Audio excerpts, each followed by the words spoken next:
আসসালামু আলাইকুম রহমতুল্লাহ বরাকাত। আশা করি আল্লাহর মতো ভালো ও সুস্থ আছে।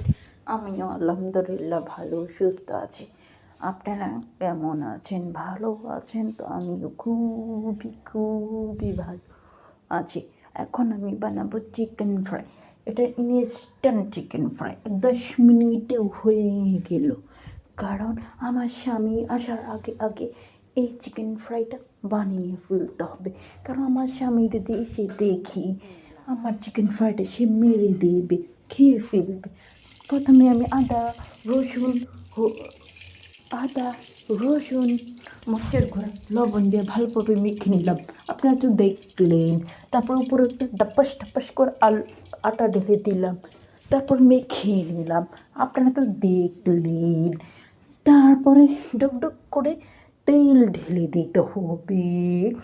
তেল ঢেলে মুচমোচা করে ভেজে নিতে হবে।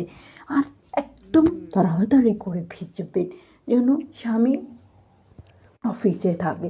স্বামী অফিসে আসার আগে আগে আমার খেয়ে ফেলতে হবে। এখন যদি এসে আমার জামাই আমাকে দেখি আমি এটা বানিয়েছি, তাহলে তো আমার এই চিকেন ফ্রাইটা আমার পেটেই যাবে না, তার পেটেই যাবে।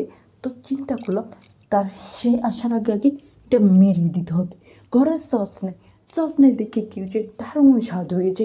KFC, CFC, BFC সব ফেল। মানে এত ভালো চিকেন ফ্রাই হয়েছে, আমি তো ভাবতেই পারিনি এটা আমি বানিয়েছি। দেখেন কি সুন্দর মুচমুচে টুসটুসে, কি দারুণ খেতে হয়েছিল না? আপনাদেরকে কি বলবো, এত ভালো হয়েছিল। এখন এটা তাড়াতাড়ি খেতে হবে। আমার ছেলেও আমার দিকে তাকাই আছে খাবে বলে। বলেন তো, একজনের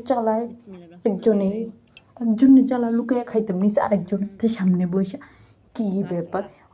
আমার ছেলেটাকে একটু বাইন্দা রেখা আমি খাবো।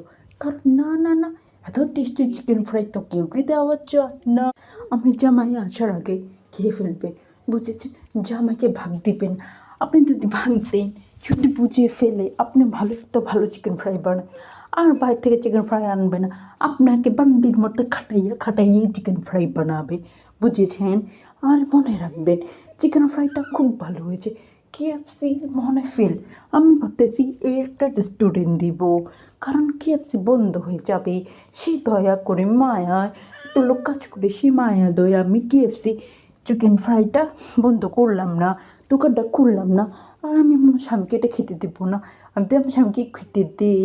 আমার জামাই তো আমাকে এটা